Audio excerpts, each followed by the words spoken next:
19व्या फेरीनंतर निवडणूक प्रक्रियेमध्ये पारदर्शकता नव्हती. एआरओच्या टेबलवरून मतांचा हिशोब सुद्धा मिळाला नाही. अनिल परब यांचा आरोप. अमोल कीर्तीकरांना विजयी घोषित केल्यानंतर निकाल बदलण्यात निवडणूक अधिकारी वंदना सूर्यवंशी यांचा हात. संजय राऊतांचा आरोप. वंदना सूर्यवंशी यांचे फोन तपासावेत, राऊतांची मागणी. 19व्या फेरीनंतर कोणतीही घोषणा झाली नाही. 48 मतांनी पराभव झाला की करण्यात आला हा संशय. अमोल कीर्तीकर यांची प्रतिक्रिया.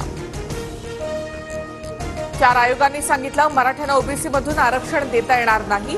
तसंच झाल्यास आंदोलनात उतरणार. छगन भुजबळ यांचा इशारा.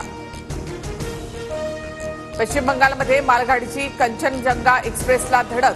15 जणांचा मृत्यू तर 60 जण जखमी. रेल्वे चालकाचं सिग्नलकडे दुर्लक्ष झाल्यामुळे अपघात झाल्याची माहिती.